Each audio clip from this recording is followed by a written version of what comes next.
So dear students, in this video we are going to start our detection part of pronoun. So in the previous videos we have already studied the error detection of noun, and this is the video for pronoun. So we have to find out the error in the part of pronoun. यह part pronoun का होगा जिसमें हम लोग pronoun के error को detect करेंगे। हम लोग कुछ सेंटेंसेज लेंगे और उन्हीं सेंटेंसेस के माध्यम से हम लोग रूल्स भी जानेंगे, रेगुलेशंस भी जानेंगे, प्रोनाउंस के कुछ कॉन्सेप्ट्स भी जानेंगे, कहाँ पे किस प्रोनाउन का प्रयोग कैसे किया जाता है उसको भी जानेंगे, और उसके बाद से हम लोग वाक्य को कैसे शुद्ध करना है, कहाँ मिस्टेक है, एरर कहाँ है, उसको फाइंड आउट करना भी सीखेंगे। Before starting to find out the error in the following sentences, in the given sentences, just we have to know about pronoun. प्यारे बच्चों, प्रोनाउन के बारे में जानना बहुत ज़रूरी है।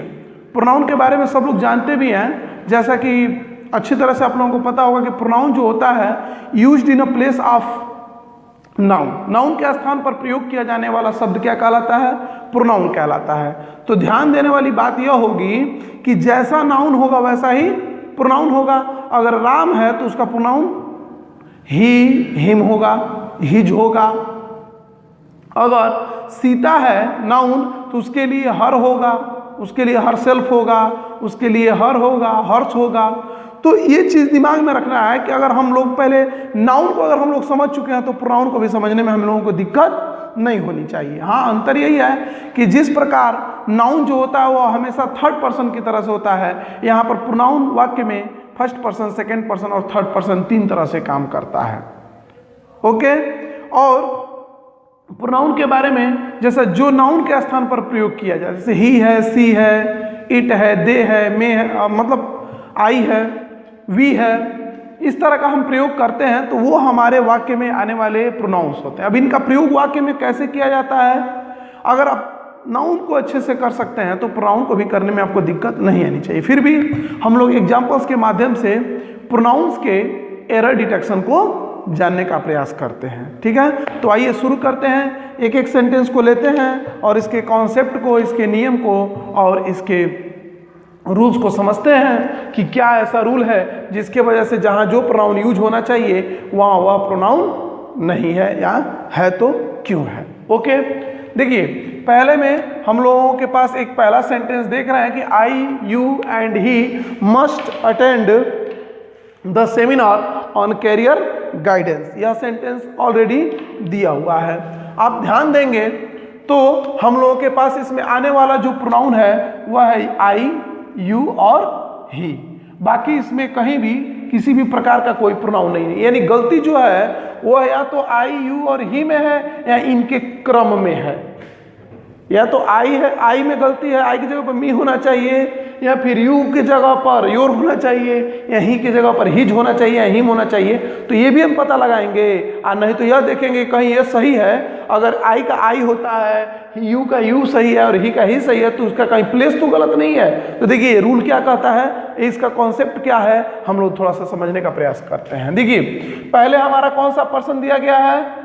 फर्स्ट पर्सन, यानी उत्तम पुरुष। फर्स्ट पर्सन आई और वी, सेकेंड पर्सन में यू और थर्ड पर्सन में आई, वी और यू को छोड़ करके सब थर्ड पर्सन होते हैं। तो यहाँ पर आई दिया है, यू दिया है और ही दिया है, तीनों के तीनों सब्जेक्ट की तरह वाक्य में प्रयोग किए गए हैं। तो मैंने आप लोगों से पहले भी बता दिया है कि सब्जेक्ट की जगह पर जब हम लोग एरर डिटेक्शन पढ़ रहे थे तो उसमें मैंने बताया था कि सब्जेक्ट की जगह पर कभी भी सब्जेक्टिव फॉर्म वाला ही प्रोनाउन यूज होना चाहिए। तो उस हिसाब से यहाँ पर प्रोनाउन में कोई गड़बड़ी नहीं है। तो गड़बड़ी कहाँ है? इनके क्रम में। कॉन्सेप्ट क्या कहता है इनके क्रम में? कॉन्सेप्ट ये कहता है कि जब भी आप कोई पॉजिटिव वर्क कर रहे हो या इन पर्सन्स को लेकर के पॉजिटिव आप थॉट्स रख रहे हो तो हमारा जो प्रोनाउन को रखने का क्रम जो होता है वह हमारा जो क्रम होता है वह 2, 3, 1 का होता है। 2 का मतलब पहले सेकेंड पर्सन, उसके बाद थर्ड पर्सन और लास्ट में फर्स्ट पर्सन। इसका कॉन्सेप्ट क्या है, क्यों ऐसा किया जाता है? तो अच्छी तरह से जान लीजिए कि जब भी कोई अच्छा काम किया जाता है और उसमें अपने साथ बहुत सारे लोग होते हैं तो अपने को महत्व बाद में दिया जाता है, पहले उस व्यक्ति को महत्व दिया जाता है जिससे आपने काम करवाया है, और उसके बाद उसको जिसने आपके कहने पर उस काम को दूसरे की मदद लेकर किया है, लास्ट में अपने को आप क्या करते हैं, फेवर में रखते हैं। यही कॉन्सेप्ट यह कहता है कि कभी भी अच्छे कामों में जो भी आपके साथ काम में शेयर कर रहा हो उसको पहले महत्व दीजिए, उसके बाद अपने आप को। तो लास्ट में किस पर्सन को रखा जाता है, फर्स्ट पर्सन को, यानी सेकेंड पर्सन, थर्ड पर्सन और फर्स्ट पर्सन का यह ग्रुप हम कर देंगे। यानी इन्हीं में जो आई, यू और ही दिया गया है इनको सही क्रम में रख देंगे, इस क्रम में 2 3 1 के क्रम में, तो यह वाक्य हमारा बिल्कुल क्या हो जाएगा, एररलेस हो जाएगा, यानी यह करेक्ट हो जाएगा। तो क्या होगा सही सही, तो सही हो जाएगा you, he and then I. Okay, this is the correct position of the pronouns. Okay, चलिए दूसरा सेंटेंस उसी पर आधारित है, देखते हैं। दूसरे सेंटेंस में आप देखेंगे कि दूसरा जो सेंटेंस दिया है यू, ही एंड आई, देखिए यहां पर वही हम लिखे थे, यहां पर वही दिया गया है। अब इस बात में आश्चर्य नहीं होना चाहिए कि ऊपर दिया है तो 2 3 1 लिख करके हम सही कर दिए तो ये हमारा पहले से ही सही है, तो इसमें कोई गलती नहीं है, ऐसा नहीं है। यहां पर थोड़ा सा आपको सोचना चाहिए कि यहां पर ये तीनों के तीनों अपने को ब्लेम्ड मान रहे हैं, दोषी मान रहे हैं एक्सीडेंट का।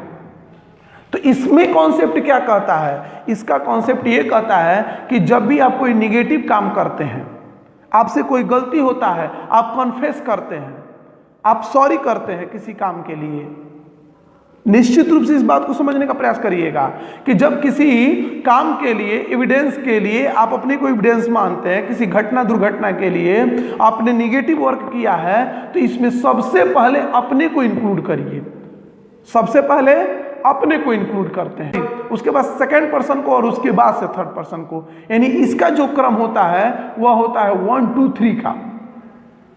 कौन सा क्रम होता है, 1 2 3 का क्रम होता है। यानी सबसे पहले फर्स्ट पर्सन, फिर second person, third person last में ना आएगा, क्योंकि हमने उसको कहा होगा, दो लोगों ने मिलकर के तब वो किया होगा, इसलिए फर्स्ट सेकंड और थर्ड पर्सन का यह क्रम चलता है। तो इस सेंटेंस में हमको क्या करना है, इस सेंटेंस में हमको फर्स्ट, सेकंड और थर्ड पर्सन का क्रम कर देना चाहिए।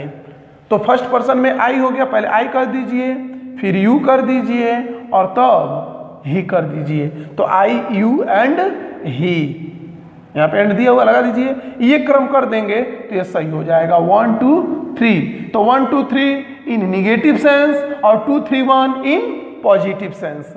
तो हमारा यह सेंटेंस क्या हो जाएगा, सही हो जाएगा। कोई दिक्कत? चलिए आगे बढ़ते हैं, तीसरा सेंटेंस उठाते हैं। तीसरे सेंटेंस को अच्छे से समझने का प्रयास कीजिएगा। यहाँ पे एक नाउन दिया गया है और उसके बाद से एज वेल एज दिया है जो इन दोनों नाउन्स को जोड़ रहा है, एक क्लर्क्स को और एक मैनेजर को। यानी यहाँ पे नाउन्स के लिए अगर हम प्रोनाउन का प्रयोग करते हैं वाक्य में, ध्यान दीजिएगा कि अगर किसी नाउन के लिए अगर हम प्रोनाउन का प्रयोग करते हैं तो जिस तरह से नाउन का रूल होता है वही प्रोनाउन वहां पर यूज किया जाता है। एज वेल एज से अगर दो नाउन या दो प्रोनाउन जुड़े हों, एज वेल एज से अगर दो नाउन या दो प्रोनाउन जुड़े हों तो जो पहला नाउन या प्रोनाउन होगा उसी के अनुसार क्रिया का प्रयोग होता है। तो उसी के अनुसार अगर नाउन है तो प्रोनाउन भी किसके अनुसार होगा, उसी नाउन के अनुसार होगा जो एज वेल एज से पहले आया होगा। यानी एज वेल एज से पहले क्या है, मैनेजर है, जबकि एज वेल एज के बाद से क्लर्क्स है। तो क्लर्क्स के लिए तो देम सेल्फ से सही था, क्योंकि प्लूरल है तो ये भी प्लूरल हो गया, यही हमारा प्रोनाउन है, इसी प्रोनाउन में गलती है, ठीक है ना। तो देम सेल्फ्स की जगह पे हमको इस नाउन के अकॉर्डिंग वहां पर क्या करना है, इस नाउन के अकॉर्डिंग हमें यहां पर रिफ्लेक्सिव प्रोनाउन का प्रयोग करना है, ठीक है ना। तो यहां पर मैनेजर और मैनेजर सिंगुलर में है, तो सिंगुलर में अगर मैनेजर है तो उसका प्रोनाउन जो होगा रिफ्लेक्सिव वो क्या होगा, हिमसेल्फ होगा। क्या होगा, हिमसेल्फ, यानी देम सेल्फ्स की जगह पे हम अगर हिमसेल्फ लिख दें तो हमारा यह वाक्य क्या हो जाएगा, सही हो जाएगा। तो इस चीज को दिमाग में रखिएगा कि जब भी हमें प्रोनाउन का प्रयोग करना है तो नाउन के अनुसार, और जिस नाउन के अनुसार आपको करना है उस नाउन का प्लेस आप देख लीजिएगा। यानी एज वेल एज से जोड़ने वाले, एज वेल एज से जुड़ने वाले जितने भी नाउन या प्रोनाउन होते हैं हमारी क्रिया उन्हीं के अकॉर्डिंग चलती है, पहले के अकॉर्डिंग। और अगर नाउन दिया है और उसके लिए हमें प्रोनाउन लिखना हो तो वह प्रोनाउन पहले वाले नाउन के अकॉर्डिंग होगा। इसीलिए हमने मैनेजर के अकॉर्डिंग हिमसेल्फ लिख दिया लेकिन क्लर्क के अकॉर्डिंग देमसेल्फ्स नहीं लिखा। ठीक है ना। तो आगे बढ़ते हैं, चौथे सेंटेंस में देखते हैं इसका जो एरर है। देखिए क्या लिखा है, बहुत अच्छे से समझ लीजिएगा। Every boy in singular and every girl in singular, दोनों जुड़े हुए हैं। उसके बाद से देखिए ये हमारा तो अभी तक तो ठीक है कि every boy and every girl will do. अब यहां पर हमारा एक मिलता है एक पजेसिव, अब पजेसिव यहां मिला, best to pass the exam, अभी पजेसिव हमको यहां मिल गया है।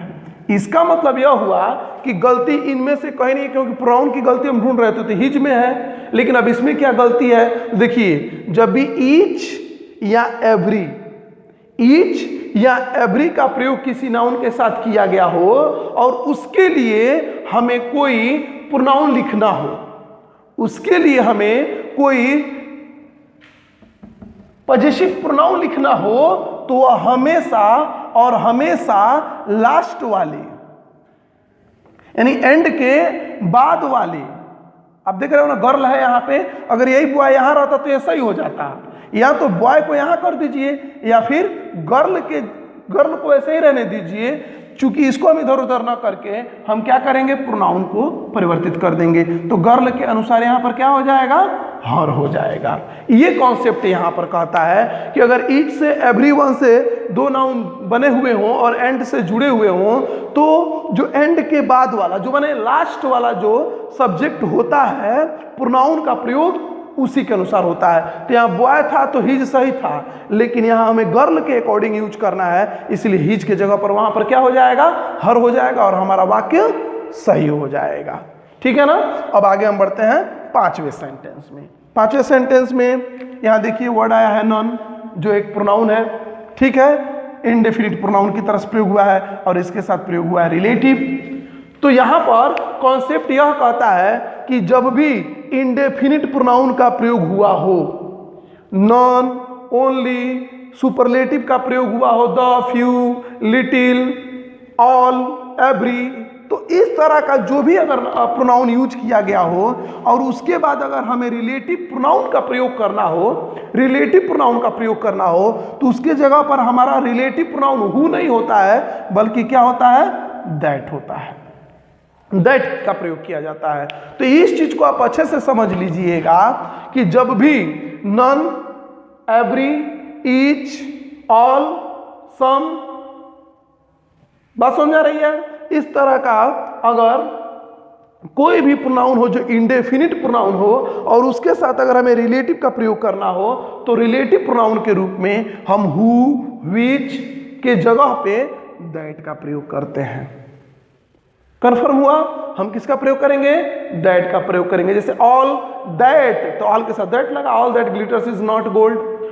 उसी तरह से the few friends I had, और उसके बाद से अगर हमें यूज करना हो रिलेटिव का प्रयोग तो क्या लगाएंगे, that, the few friends that I had, तो वहां पर दैट रिलेटिव का प्रयोग किया जाता है। तो इस तरह से यह प्रोनाउन का पहला एपिसोड रहा जिसमें हमने कुछ एरर्स को फाइंड आउट किया। इसी तरह से कुछ और भी हमारे एग्जाम्पल्स होंगे जिन्हें हम अगली वीडियो में देखेंगे। प्रोनाउंस का ही, प्रोनाउंस की अगली वीडियो भी हम लोगों की एरर डिटेक्शन की ही होगी और उसको हम लोग जानेंगे, पढ़ेंगे। फिलहाल इतना आप लोग नोट्स कर लेंगे और अच्छे से इन नियमों को, कॉन्सेप्ट्स को तैयार कर लेंगे।